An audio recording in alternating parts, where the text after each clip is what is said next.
Donc Les Morsures de l'ombre, paru en 2007. Ça se passe dans un commissariat. Les hommes de Benoît Laurent se mobilisent pour retrouver leurs collègues mystérieusement disparus.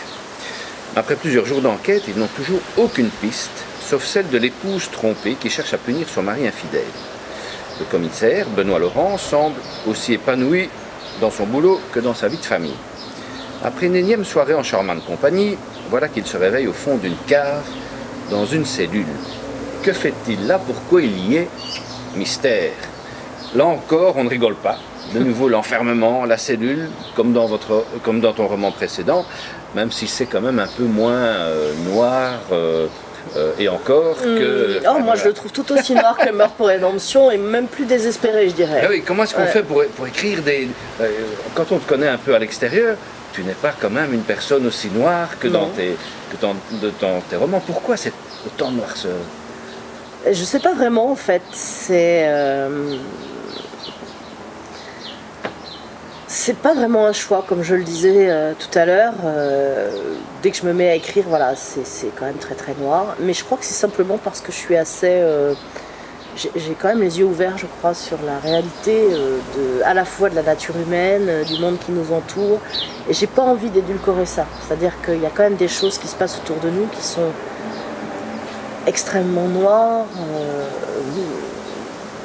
qui nous choquent beaucoup, autant que dans mes livres, quoi. Même plus souvent. Donc, c'est comme ça que tu vois l'humanité, vraiment. C'est pas que comme ça, puisque dans mes livres, alors c'est vrai que Les Morsures de l'ombre est particulièrement noir, mais dans mes livres, en général, on a quand même les deux facettes. On n'a pas que deux d'ailleurs, mais on a quand même aussi les choses magnifiques que l'être humain peut faire. Les belles émotions qu'il peut ressentir, voilà, l'amour, la passion, l'amitié, le courage. Il n'y a pas que la noirceur dans mes livres, il y a les deux en fait. Mais par contre, quand il s'agit de la noirceur, c'est vrai que je vais jusqu'au bout des choses. Et encore une fois, je n'ai pas envie d'édulcorer cette réalité avec un happy end, voilà, une histoire très noire, et puis à la fin tout s'arrange, et ils se marient, et ils ont beaucoup d'enfants, et non, quoi. Je trouve déjà que le happy end, ça n'existe pas dans la vie. Donc pour moi, il n'y a pas de raison que ça existe dans un roman. Et encore une fois, je pense que j'ai simplement une vision assez réaliste du monde qui nous entoure, quoi. Tu disais tout à l'heure qu'il te fallait du temps pour écrire des grands romans comme Meurtre pour rédemption et des romans peut-être plus courts. Pourquoi est-ce que tu as besoin quand même d'écrire des romans plus courts? Pourquoi ne pas te laisser peut-être un laps de temps plus long pour recharger tes batteries, pour nous fournir que des gros bouquins très puissants?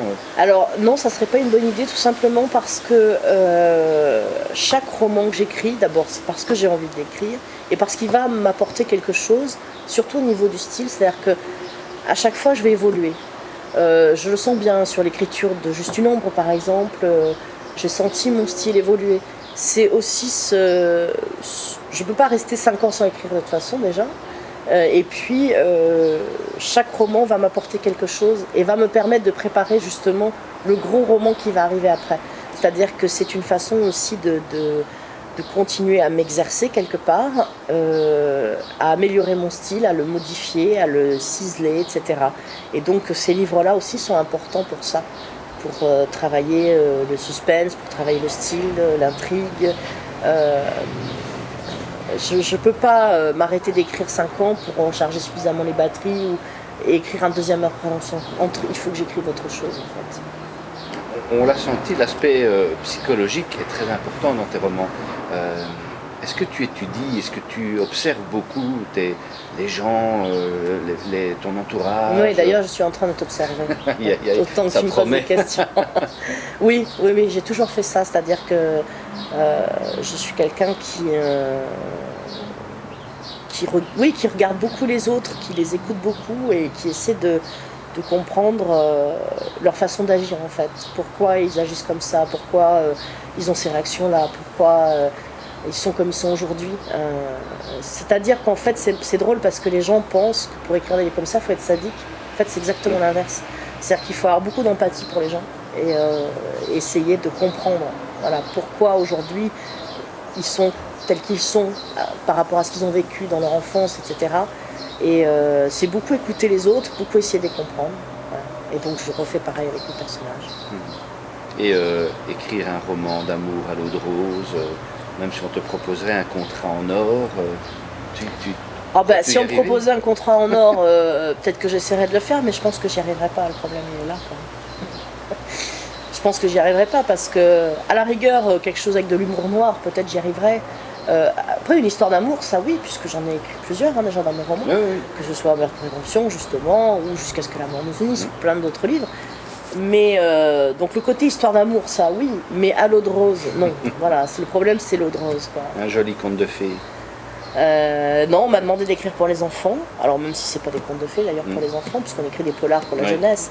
Mais pour l'instant, je l'ai pas encore fait. D'abord par manque de temps, et puis parce que j'ai peur, c'est vrai, avec justement la crainte d'être trop noire ou de trop les traumatiser, de trop me retenir, et à l'inverse de leur paraître bien fade. Voilà. Donc pour l'instant, je me suis pas lancée là-dedans.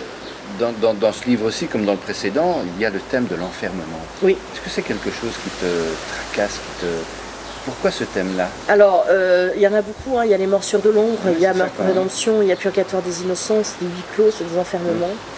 Et je me suis effectivement posé la question, surtout après les morsures de l'ombre, qui suivaient Meurtre pour Rédemption quand même. Et en fait, non, l'enfermement, c'est pas un problème que j'ai moi, mais c'est surtout, je crois, une obsession, c'est celle de la liberté. Ça, c'est quelque chose qui m'obsède beaucoup. Cette recherche de liberté, c'est quoi être libre, est-ce que ça existe, etc. Et via l'enfermement, en fait, c'est une façon d'en parler, d'aborder le sujet. Voilà. Sujet que j'aborde aussi dans Satan était un ange, mais alors d'une façon très différente, par la fuite, par plein de choses. Mais l'enfermement, c'est un prisme au travers duquel je vais regarder la liberté. Voilà. C'est une façon de parler de la liberté. C'est quoi pour toi ta liberté? Justement, c'est très complexe. On n'est jamais vraiment libre. On a toujours des choses. On se construit nous-mêmes notre prison. Alors déjà, il y a des choses extérieures qui nous enferment, mais nous-mêmes, on a tendance à s'enfermer dans plein de choses. Donc ma liberté, elle est essentiellement dans mon écriture. Ça oui, ça c'est un vrai domaine de liberté. C'est même peut-être le domaine où j'ai le plus de liberté, c'est ça, c'est l'écriture. Et après, j'essaie de préserver ma liberté dans d'autres domaines, notamment vis-à-vis des éditeurs. Ça paraît bête, mais c'est important pour moi de ne pas être enfermée, de ne pas être menottée par des contrats, par des commandes, etc., ce genre de choses, pour garder justement cet espace de liberté qu'est l'écriture. Il ne faudrait pas qu'on me dise, voilà, au mois de mars, au mois d'avril, au mois de mai, n'importe, tu dois nous rendre un roman qui traitera de tel sujet. Ça, pour moi, c'est inimaginable. Voilà, pour moi, l'écriture doit rester vraiment un domaine de liberté absolue. Donc, j'essaie aussi de jamais m'enfermer dans des choses comme ça. Et dans des aspects commerciaux aussi, qui pourraient nuire à justement cette passion d'écrire, qui pourrait la détruire, en fait. D'accord.